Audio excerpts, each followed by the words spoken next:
welcome to Achievers Agnivir. With hard work and determination, we can achieve anything. तो स्वागत है आपका 100 bullet machine gun series में, जहां पर हम करने वाले हैं आपके 100 बुलेट क्वेश्चंस। तो इसमें हम करेंगे आपके मैथ्स के, आज हम करेंगे मैथ्स के आपके पार्ट 1 यानी 20 क्वेश्चंस। इस पार्ट में आपके 20 क्वेश्चन डिस्कस होंगे। सभी क्वेश्चंस आपके प्रीवियस ईयर के जो एग्जाम्स है उससे रिलेटेड क्वेश्चंस है, तो इनको जरूर देखिएगा और आप भी साथ में सॉल्व करते हुए चलिए और लास्ट में जरूर कमेंट में हमें लिखकर बताइएगा कि आपके मार्क्स कितने आए। ठीक है, चलिए स्टार्ट करते हैं। तो आज का पहला क्वेश्चन जो हमारे सामने है वो ये है कि 4 घंटियां पहले 7 बजती हैं और फिर क्रमशः 6 सेकंड, 7 सेकंड, 8 सेकंड और 9 सेकंड के अंतराल में बजती हैं।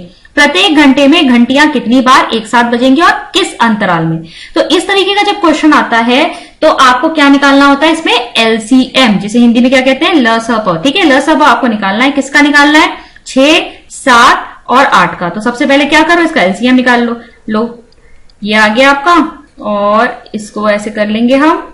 ठीक है, एलसीएम निकाल रहे हैं हम, भाग दे रहे हैं। ठीक है, तो ये आपके आ गए और ज्यादा मैं नहीं करूंगी, मिल रहे हैं आपको। क्या करोगे, इसे इंटू कर लोगे लसप निकालने के लिए, इंटू 3 इंटू 7, यही बच रहा है आपका।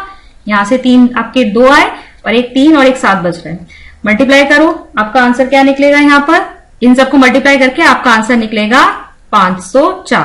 ठीक है, तो अब देखो आपके पास यहां से ये वाला ऑप्शन और ये वाला ऑप्शन तो हट गया, यानी बी और सी में से एक आंसर है। अब क्या करना है आपको, ये भी बताना है ना कि एक घंटे में ये कितनी बार बजेंगी, तो किस अंतराल में बजेंगी ये तो आपने बता दिया, इतने सेकंड बाद होगा। और कितनी बार बजेंगी इसके लिए आप क्या करोगे, भाई एक घंटे में कितने सेकंड होते हैं।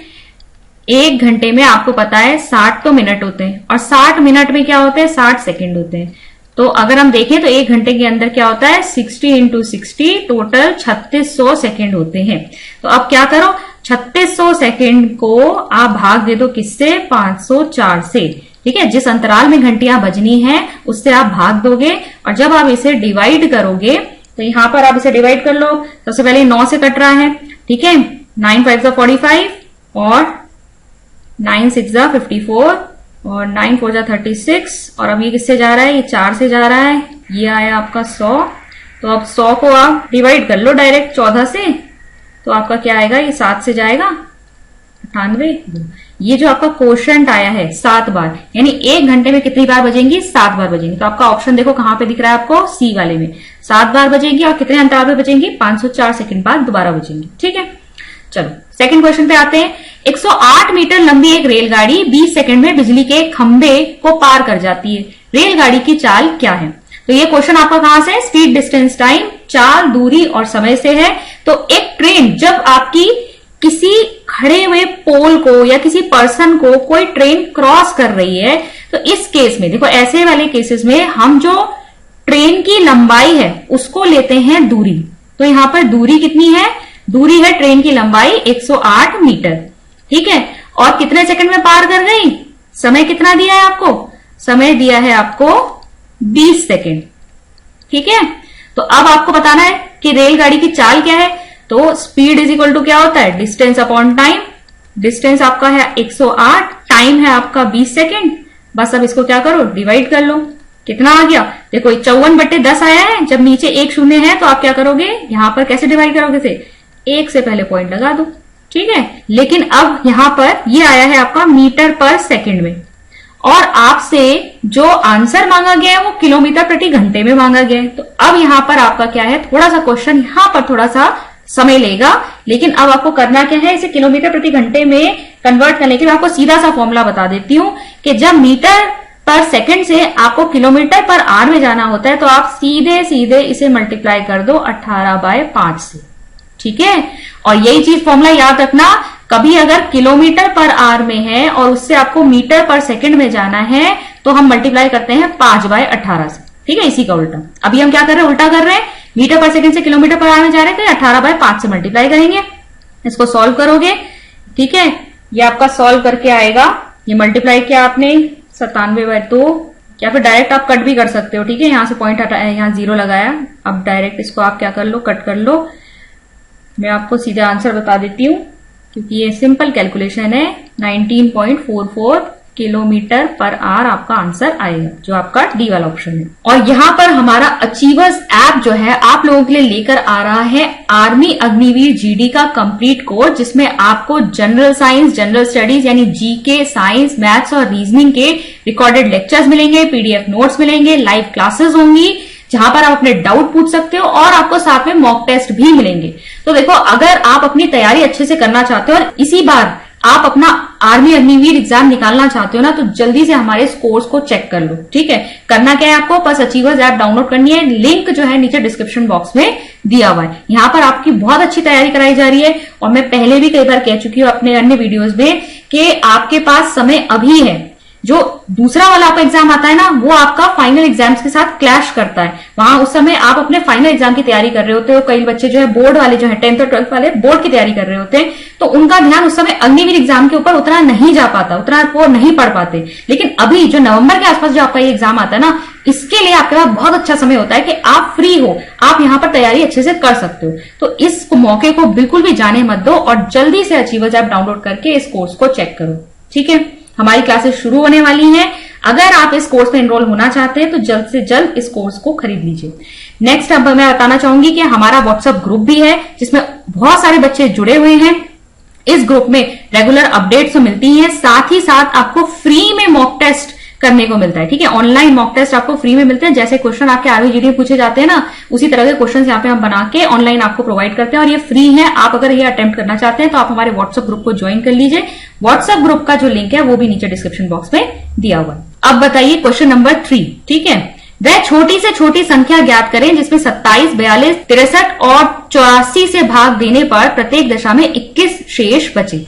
तो बच्चों, इस तरीके का जो क्वेश्चन होता है ना कि आपको किसी ऐसी संख्या को बताना है जो इन सभी से डिवाइड करने पर बाद में लास्ट में 21 बचे। तो करना क्या है आपको, सिंपल सा है।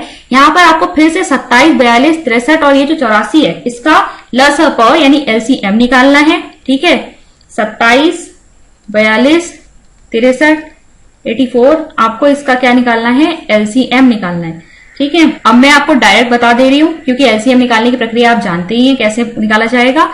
तो यहां पर आप चलिए फर्स्ट सेकंड स्टेप करके बता देती हूँ। यहाँ आप 2 से भाग देंगे तो जो 2 से नहीं जा रही उसको तो ऐसे ही उतार लो। ये आ जाएगा 21, 63 ऐसे ही उतरेगा, ये क्या हो जाएगा 42। फिर ऐसे आ जाएगा आपका, फिर से 2 से जा रहा है आपका 42, 27, 21, 63 आपने ऐसे ही उतारा और ये 21। ठीक है, अब किससे जा रहा है, 3 से जा रहे हैं, फिर 3 से जा रहे हैं। ऐसे करके आप इसको सॉल्व करोगे तो आपका अंत में जो लसअ या एलसीएम निकल के आएगा वो आएगा आपका 756। ठीक है, 756 एलसीएम आया आपका इन संख्याओं का। अब क्या करना है, प्रत्येक दशा में 21 बचेगा, तो ये जो 21 शेष बचेगा ना इसको आप इसमें ऐड कर दो। ठीक है, ऐड करोगे 756 में 21 तो ये आपका आएगा 777। ठीक है, इस तरीके के क्वेश्चंस आप कैसे करोगे, सीधे लसअ निकालो और उसमें जो पूछ रहे हैं कि रिमाइंडर क्या बचेगा उस रिमाइंडर को इसमें ऐड कर दो। नेक्स्ट क्वेश्चन है, a father is 20 years older than his son. After 5 years, the age of the father is twice the age of the son. So, what will be the present age of father and son respectively? तो यहाँ पर क्या बताया गया है, पिता जो है अपने पुत्र से 20 वर्ष बड़ा है। ठीक है, तो मान लिया हमने कि जो पुत्र है उसकी आयु हमने मान ली x है, तो पिता की आयु कितनी होगी, पिता की आयु हो जाएगी x + 20। ठीक है, क्योंकि वो अपने बेटे से 20 वर्ष बड़ा है। ये प्रेजेंट एज है। ठीक है, ये वर्तमान आयु है, वर्तमान में पुत्र की आयु है। ठीक है, फिर आप कह रहा है कि आज से 5 साल बाद जो फादर है वो सन की एज का ट्वाइस हो जाएगा। अब 5 साल बाद क्या होगा, 5 साल बाद पिता की आयु में 5 प्लस करोगे और 5 साल बाद पुत्र की आयु में भी तो 5 प्लस करोगे। ठीक है, दोनों में ही 5-5 ऐड होगा और वो कह रहे हैं उस समय क्या होगा, फादर सन की एज का ट्वाइस हो जाएगा, बेटे की एज की दुगनी एज हो जाएगी उसकी। ठीक है, अब सॉल्व कर लो, ये हुआ x + 25। अब ये 2 क्या है, यहां भी मल्टीप्लाई होगा, यहां भी मल्टीप्लाई होगा, 2x + 10। अब x वाले एक साथ ले लो, ये इधर चला जाएगा, 10 इधर चला जाएगा और आपको पता है जब = में इधर उधर जाते हैं तो साइन पलट जाता है। तो 25 - 10 हो जाएगा, ये प्लस का माइनस हो गया और ये वाला x इधर जाएगा तो 2x - x हो गया। तो यहां सॉल्व करके क्या आ रहा है, ये आ रहा है आपका 15x। तो x तो 15 आ गया, यानी पुत्र की आयु क्या आ गई, पुत्र की आयु आ गई 15 वर्ष। अब पिता की आयु क्या होगी, पिता की आयु होगी 15 + 20 = 35। तो कौन सा ऑप्शन आ गया आपका, 35 और 15, डी ऑप्शन। क्वेश्चन नंबर 5, एक कक्षा में 15 लड़कों की औसत आयु 11 वर्ष है। यदि 9 वर्ष के 5 लड़के कक्षा में और सम्मिलित हो जाएं तो अब उनकी औसत आयु क्या होगी? तो पहले तो देखो, कक्षा में 15 लड़के हैं जिनकी औसत आयु 11 वर्ष है, ठीक है। तो कुल आयु 15 बच्चों की क्या होगी? तो 15 इंटू 11 कर देंगे, ठीक है। क्या आ जाएगा? 165, यही आ जाएगी। टोटल एज आ जाएगी बच्चों की, 15 लड़कों की टोटल एज आ गई है। अब इसमें इन्होंने क्या कहा कि 9 वर्ष के 5 लड़के और जोड़ रहे हैं, तो 5 लड़के जोड़े जिनकी औसत आयु 9 वर्ष है, तो इनकी टोटल एज क्या हो जाएगी? 5 9 45, ठीक है। ये 5 स्टूडेंट्स की और आ गई टोटल एज। अब हमें क्या निकालनी है? औसत आयु सभी की मिला के निकालनी है। तो अब देखो, इनकी एज को कर दो ऐड, क्या आ जाएगा? 210 टोटल एज। और टोटल बच्चे कितने हो गए? पहले 15 थे, 5 और जोड़ दिए, टोटल बच्चे हो गए 20। अब कर दो इनको डिवाइड, ठीक है, औसत आयु आ जाएगी। टोटल एज जो है इस समय 20 बच्चों की है 210, और टोटल बच्चे हैं 20। एवरेज ऐसे ही निकालते हैं ना, औसत ऐसे ही निकालते हैं। कितना आ जाएगा? ये आ जाएगा 10.5। अब देखो, बहुत ही सरल सा क्वेश्चन है ये। पता है, दिखने में लग रहा है कि पता नहीं क्या है, लेकिन बहुत सरल है। क्या करोगे इसमें? सबसे पहले यहां से स्टार्ट करते हैं। तो 12 प्लस 11 प्लस, अब 25, देखो 25 जो है इसका स्क्वायर रूट करोगे तो क्या होता है? ये रूट का मतलब क्या है? 25 का मतलब इसके अंदर क्या आ रहा है? 5 इंटू 5, तो ये स्क्वायर रूट हट जाएगा, 5 बाहर आ जाएगा, होता है ना। तो यहां पर भी क्या करोगे? स्क्वायर रूट हटाया तो 5 बाहर आया। अब 11 प्लस 5 कितना हो जाएगा? 11 प्लस 5 हो जाएगा अंडर रूट 16। अब 16 किसका होता है? 16 4 का होता है, ठीक है, 4 का स्क्वायर होता है, इसमें से 4 बाहर आ जाएगा। फिर 12 प्लस 4 कितना हो जाएगा? ये अगेन 16 हो जाएगा, ठीक है। और 16 किसका है? 4 का। तो शेष में आपका आंसर क्या आ रहा है? 4। राम अपनी कतार में ऊपर से 14वें स्थान पर है तथा नीचे से 18वें स्थान पर है, तो कतार में कुल कितने छात्र हैं? तो देखो, राम की पोजीशन बताइए। ऊपर से तो क्या है? वो 14वें स्थान पर है, ठीक है, राम यहां खड़ा है। और नीचे से वो कौन से स्थान पे है? वो नीचे से 18वें स्थान पे है। तो कुल कितने बच्चे हैं ये बताना है। तो देखो, 14 प्लस 18 कर दो। 14 प्लस 18 कितना हो जाएगा? 32। अब लेकिन हमने क्या किया है? यहां से भी राम की पोजीशन को काउंट किया और यहां से भी राम की पोजीशन काउंट किया, यानी हमने राम की पोजीशन को, यानी राम को हमने 2 बार काउंट कर लिया। तो अब क्या करोगे? 32 में से 1 को माइनस कर दो, तो क्या आ जाएगा आंसर? 31। तो रो में कितने हैं बच्चे? 31। अब देखो, इसका गुणनखंड करना है, ठीक है। अब गुणनखंड करना है, बहुत सरल सा क्वेश्चन है। इसके लिए आपको फॉर्मूले याद होने चाहिए। लेकिन अब 4x स्क्वायर को क्या लिख सकते हो? ये 2x का होल स्क्वायर हो सकता है, बिल्कुल हो सकता है, क्योंकि 4 क्या है? 2 का स्क्वायर है, और या वर्ग है आप कह सकते हैं। और 9 किसका है? 3 का स्क्वायर है कि नहीं है? ये 3 का स्क्वायर है। तो अब देखो, हमारा फॉर्मूला क्या होता है? ए स्क्वायर माइनस बी स्क्वायर बराबर होता है ए प्लस बी, ए माइनस बी, ठीक है। तो ये आ जाएगा 2x प्लस 3 और 2x माइनस 3। देख लो किसमें 2x plus 3, 2x minus 3, B option सही है। अब देखो, ये सारे फॉर्मूले हैं जो आपको पता होने चाहिए इस तरह के क्वेश्चन सॉल्व करने के लिए। वैसे इतने बड़े वाले तो आते नहीं है, बेसिक वाले ही आपको पूछे जाते हैं, इनको आपको याद करना होगा। अगर आपने इससे रिलेटेड वीडियो नहीं देखी है तो आप हमारे अचीवर्स अग्निवीर चैनल पे जाकर देख सकते हो, मैंने ये पूरा पढ़ा रखा है, ठीक है, सिंप्लीफिकेशन कैसे होता है। अब देखो क्वेश्चन नंबर 9, किसी खेल प्रतियोगिता में एक खिलाड़ी का स्थान ऊपर से 8वां है तथा नीचे से 84वां है, कुल प्रतियोगियों की संख्या। बिल्कुल सेम क्वेश्चन है, दोबारा वाला इसी तरीके का आ गया है, पर कोई बात नहीं, चलो हम करते हैं इसको। फिर से वही बात हो गई, ऊपर से क्या है? 8वें स्थान पर है, और नीचे से एक प्रतियोगी का जो स्थान है वो है 84वां। तो आप क्या करोगे? कुल संख्या बतानी है, इन दोनों को प्लस करो। 8 प्लस 84 कितना हो गया? 92। और हमने क्योंकि इस प्रतियोगी की पोजीशन को या इस प्रतियोगी को हमने 2 बार काउंट कर लिया है, तो हम क्या करेंगे? एक बार इसे माइनस करेंगे, 91 आ जाएगा। उत्तर क्या है? B. If 10, 20, x and 40 are in proportion the value of x will be. तो यहां पर 10, 20, x और 40 अनुपात में, तो इसको कैसे लिखेंगे? 10/20 प्रपोर्शन x/40, ठीक है। और इसको कैसे सॉल्व करते हैं? जो ये बीच के प्रोडक्ट ऑफ मीन बराबर प्रोडक्ट ऑफ एक्सट्रीम होता है, यानी 10 इंटू 40 बराबर 20 इंटू एक्स। अब x का मान तुम्हें ज्ञात करना है, तो x बराबर क्या हो जाएगा? ये 20 जो है इसके अपॉन में चला जाएगा, क्योंकि यहाँ इंटू में है तो यहाँ अपॉन में जाएगा। तो 10 इंटू 40 अपॉन 20, ये कटा 2 से 2, क्या आ गया, 2 को 10 से किया 20, B option. A cyclist covers 12 kilometre in an hour, what is his speed in metre per minute. अब देखो यहां पर 12 किलोमीटर प्रति घंटा जो है एक साइक्लिस्ट की चाल दे रखी है, लेकिन इसे मीटर पर मिनट में पूछा है। मैंने जो फॉर्मूला तुम्हें बताया था ना, वो मीटर पर सेकंड में करने के लिए 5/18 से मल्टीप्लाई कर दो, लेकिन यहाँ मीटर पर मिनट कह रहे हैं, तो क्या करोगे। अब देखो किलोमीटर को मीटर में जाने के लिए क्या करना पड़ता है, 1000 से मल्टीप्लाई, और क्योंकि अपॉन में है ना, डिवाइड में है आर, तो यहां पर 1 घंटे में कितने मिनट होते हैं, 60, तो 60 लिखोगे नीचे। अब इसको सॉल्व कर दो सीधे, ये आया आपका 6 दूनी 12, कितना आ गया 200 मीटर पर मिनट। कौन सा ऑप्शन है, सी। 220 का 15% क्या होगा, बहुत ही सरल सा क्वेश्चन है। 15% पूछा है भाई, 220 का कितना होगा, तो क्या करोगे 15 अपॉन 100, परसेंटेज का साइन हटेगा, अपॉन में 100 लिखोगे, और ये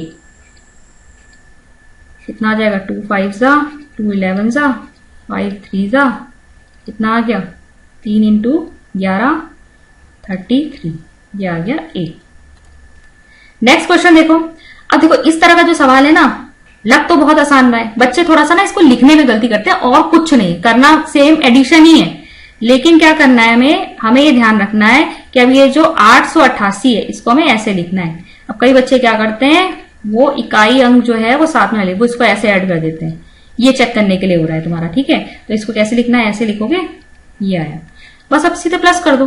प्लस करके मैं अब बता नहीं रही हूं, इतना तो तुम जानते ही होगे, ठीक है। प्लस करके क्या आंसर आ जाएगा, 9872। क्वेश्चन नंबर 14, 450 सेबों में से 30% सड़े हुए हैं, कितने सेब ठीक हैं। तो देखो 450 कुल सेब हैं, 30% सड़े हुए हैं, और टोटल परसेंटेज कितनी होती है, 100 ही होती है बस। तो 100 में से अगर 30% सड़े हुए हैं, तो इसमें से बताओ अच्छे कितने होंगे, अच्छे होंगे 70%, माइनस कर लो यहाँ पे, 70% अच्छे होंगे, तो सीधे सीधे काम करो, अच्छे पूछे ना हमसे, तो 70% निकाल लो 450 का। 70% निकालना है मतलब 70 अपॉन 100 इंटू 450, 0 से 0 कटा, इस 0 से 0 कटा, 315। तो 315 सेब जो है तुम्हारे वो सही है। Area of a rectangular ground is 12500 metre square, its length is 125 metre, its perimeter is. तो देखो भाई तुम्हें एक आयताकार, ये आयताकार होता है, आयताकार एक मैदान दे रखा है, ये लेंथ होती है, ब्रेथ होती है, और इसका एरिया दे रखा है, क्षेत्रफल दे रखा है। और क्षेत्रफल या एरिया तुम जानते हो क्या होता है, L इंटू बी, लंबाई गुणा चौड़ाई। एरिया दे रखा है तुम्हें, ठीक है, 12500। लेंथ भी दे रखी है, लेंथ के नीचे लेंथ लिख लो। ब्रेथ निकाल लो पहले, क्योंकि ब्रेथ तुम्हें चाहिए होगी, तभी पेरीमीटर निकाल पाओगे, परिधि निकाल पाओगे। अब देखो ये इंटू में, ये सीधे इसके अपॉन में जाएगा, पूरा कट रहा है, 100 बच रहा है। तो चौड़ाई तो तुम्हारी आ गई 100 मीटर। अब पेरीमीटर या परिधि का फॉर्मूला क्या होता है, 2 इंटू एल प्लस बी।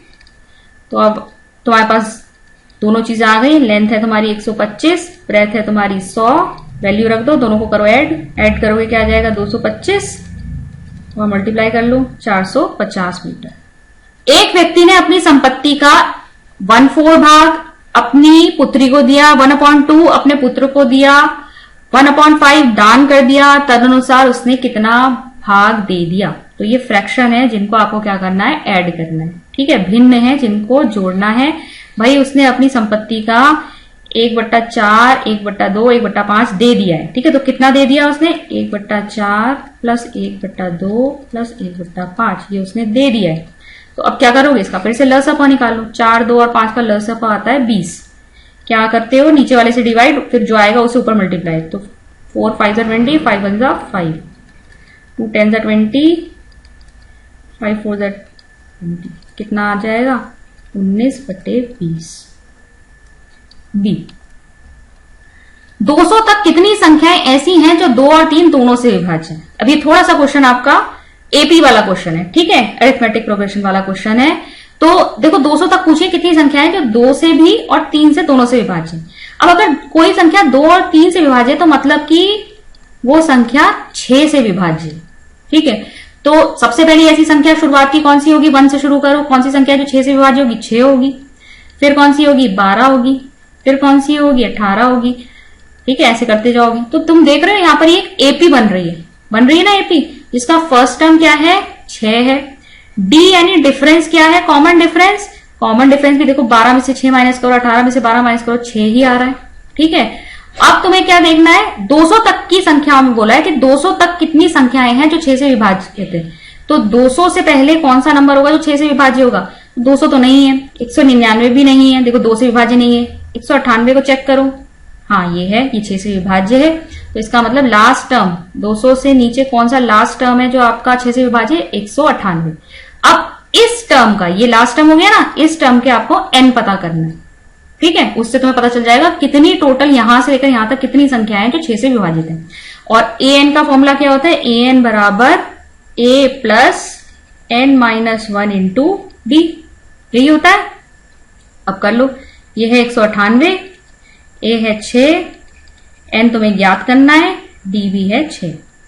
6 को इधर माइनस में कर लेते हैं, -6 बराबर, अब देखो n माइनस 1 इंटू 6, ये माइनस करोगे 192 आएगा, n माइनस 1 यही रहने दो, अपॉन में 6 ले जाओ, ये आ जाएगा 32, और 32 बराबर n माइनस 1, और ये -1 इधर जाएगा तो 32 plus 1 equal to n is equal to आ गया 33। तो ऑप्शन कौन सा है तुम्हारा, option D 18। If two angles of a triangle are 30 and 105, then third angle will be। बहुत ही सरल सा क्वेश्चन है, किसी भी ट्राइंगल के तीनों एंगल का सम हमेशा क्या होता है, 180 होता है। ठीक है, तो दो एंगल तुम्हें दे रखे हैं, 30 मान लो, ये 30 है, ये 105 है, इसको x मान लो, प्लस 105 प्लस x। ठीक है, क्या तुम सीधे सीधे भी कर सकते हो, ज्यादा एक्स वैक्स का नहीं करना है तो सीधे सीधे इनको ऐड करो और इसे फिर 180 में से माइनस कर दो, ये आ गया 5, ये प्लस किया था हमने, इसमें 5 के 5, 7 में से 3 गया 4, कितना आ रहा है आंसर 45। 19वां प्रश्न है तुम्हारा, x प्लस 4 और x प्लस 5 कितना होगा, गुणा कर रहे हैं। तो देखो इसमें गुणा कैसे करते हैं, x x से भी होगा, x इससे भी होगा। तो पहले क्या करोगे, x x से हुआ तो x स्क्वायर हुआ, प्लस x 5x आ गया, x इंटू 5 5x। अब ये 4 जो है इससे भी होगा, इससे भी होगा, तो 4 को x से करो, पहले तो प्लस का साइन आएगा, यहाँ प्लस है, 4 इंटू एक्स 4x, फिर प्लस का साइन आएगा, 4 5 20। अब क्या आया, x स्क्वायर प्लस 5 प्लस 4 हो गया 9x प्लस 20, कितना आ गया आंसर डी। और आखिरी क्वेश्चन है आज की आपकी मैथ्स की बुलेट क्वेश्चन सीरीज का, which one of the following is equal to equivalent of 6/20। Percentage में आपको यहाँ ऑप्शन दिए हैं, यानी इसको परसेंट में कन्वर्ट करना है, और परसेंट में जब कन्वर्ट करना होता है सीधे सीधे 100 से मल्टीप्लाई कर देते हैं। तो ये 0 से 0 कटा, कितना आ गया 30% डी।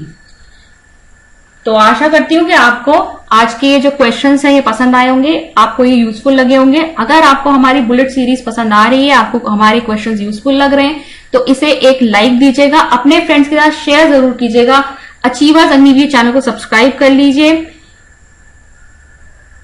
और बेल आइकन को टैप करना मत भूलिएगा, जिससे हमारे सभी नए वीडियोस के नोटिफिकेशन आपको टाइम से मिल सके।